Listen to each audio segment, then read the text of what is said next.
Sir నా పేరు చింతపల్లి సైదులు. నేను నల్గొండ డిస్టిక్ నుంచి వచ్చాను.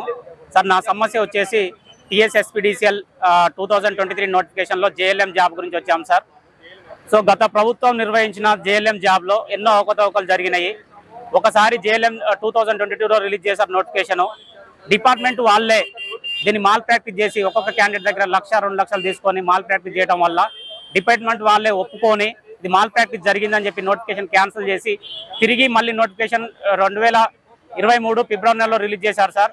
దీని ఎగ్జామ్ వచ్చేసి ఏప్రిల్ 30న కండక్ట్ చేశారు. పోల్ క్లైంబింగ్ టెస్ట్ వచ్చేసి ఆగస్ట్ నెలలో కండక్ట్ చేశారు సార్.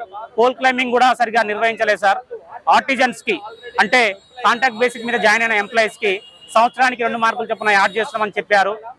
వాళ్ళకి 2 మార్కులు కలపడం అంటే వాళ్ళు మినిమం క్వాలిఫైయింగ్ మార్క్స్ రిజర్వేషన్ ప్రకారం ఎస్సీ ఎస్టీ వాళ్ళకి 24, బీసీ వాళ్ళకి 28, ఓసీ వాళ్ళకి 32 మార్కులు.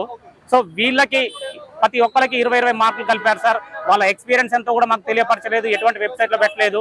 వాళ్ళకి పెట్టడం వల్ల ఏమైందంటే పోల్ క్లైంబింగ్లో మేము 1:2లో ఉన్నాం సార్. ఒక జాబ్కి 2 పిలిచారు పోల్ క్లైంబింగ్కి. మేము పోల్ క్లైంబింగ్ సక్సెస్ఫుల్గా కంప్లీట్ చేశాం సార్. మా సర్టిఫికేట్స్ కూడా జెన్యూన్గా ఉన్నాయి.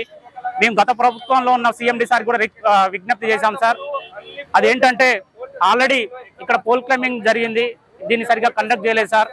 ఆర్టిజన్స్కి బెల్ట్ పెట్టి గట్టిగా లాగారు. వాళ్ళ పోల్ క్లైంబింగ్ సిట్టింగ్ కూడా సరిగ్గా లేదు. అటువంటి వాళ్ళని మీరు ఎలా జాబ్ ఇస్తారు సార్? వీళ్ళు ఆల్రెడీ కాంట్రాక్ట్ ఎంప్లాయీస్, వీళ్ళకి శాలరీ వస్తుంది. మళ్ళీ వీళ్ళని డిపార్ట్మెంట్లో తీసుకొని వీళ్ళకే న్యాయం చేస్తారు. కానీ మేము జెన్యున్గా ఉన్న మెరిట్ క్యాండిడేట్స్కి మాకు జాబ్ ఇవ్వరా సార్? మేము సంస్థలో జాబ్ చేస్తామని చెప్పాము. అప్పుడున్న సీఎండి సార్ సానుకూలంగా స్పందించి మేము ఈ వీడియోలు పరిశీలిస్తాము, సర్టిఫికెట్లను కూడా క్రాస్ ఎగ్జామిన్ చేస్తాము, మీకు అన్యాయం చేయము, న్యాయం చేస్తామని చెప్పాడు. కానీ మొన్న మాకు బయటపడేది ఏంటంటే సార్, హైదరాబాద్ డిస్టిక్లోకి అదర్ డిస్టిక్ వాళ్ళు ఇక్కడ మేము లోకల్ అని చెప్పేసి స్థానికత తెచ్చుకొని అంటే ఫేక్ సర్టిఫికెట్లు పెట్టి హైదరాబాద్లో జాబ్ చేస్తుర్రు. సో అంటే మీరు సర్టిఫికెట్ పెట్టి సరిగ్గా చేయలేదని తెలిసిపోయింది సార్ అక్కడే.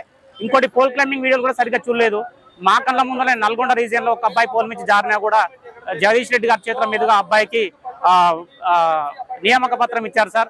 ఈ రిజల్ట్ కూడా మాకు ఏంటంటే వెబ్సైట్లో పెట్టలేదు. Only merit list, pole climbing list మాత్రమే టీఎస్ఎస్పీడీసీఎల్ వెబ్సైట్లో పోస్ట్ చేశారు. రిమైనింగ్ ఎటువంటి రిజల్ట్ కానీ ఎస్పీడీసీఎల్ వెబ్సైట్లో పోస్ట్ చేయలేదు.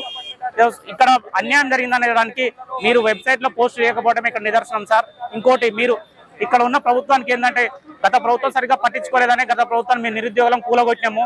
ఇప్పుడున్న ప్రభుత్వం కాంగ్రెస్ ప్రభుత్వమైన శ్రీ రేవంత్ రెడ్డి గారు, సీఎం సార్ గారైనా మాకు న్యాయం చేస్తారని ప్రజల వద్దకే పాలన అన్నారు. సో ప్రజావాణిలో మేము దరఖాస్తు చేయడం జరిగింది సార్.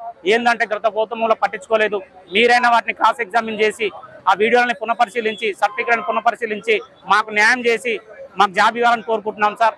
సార్ ఇంకోటి సార్ ఏంటంటే ఆల్రెడీ రిటైర్మెంట్ అయిన ఎంప్లాయీస్ తోటి సబ్స్టేషన్ ఆపరేటింగ్ పోస్టులు చేస్తారు సార్, ఒక్కొక్కరికి 20,000 జీతం ఇస్తూ. సో వాళ్ళని రిటైర్మెంట్ అయిన వాళ్ళని చేసే బదులు వాళ్ళ ప్లేస్లో మాకు ఇచ్చినా మాకు న్యాయం చేసిన వాళ్ళు అవుతారు సార్. ఎందుకంటే మేము ఉత్త పుణ్యాన్ని కడగట్లేము సార్. మేము పోల్ క్లైంబింగ్ పాస్ అయినాం, ఆ వీడియోలు మీ దగ్గర ఉన్నాయి, మా సర్టిఫికేట్ కూడా ఇంకా మీ దగ్గరే ఉన్నాయి. వాటిని చెక్ చేసి అర్హులైన మాకు జాబ్ ఇస్తే మా కుటుంబాన్ని ఆదుకున్న వాళ్ళు అవుతారని మా యొక్క చిన్న విజ్ఞప్తి సార్.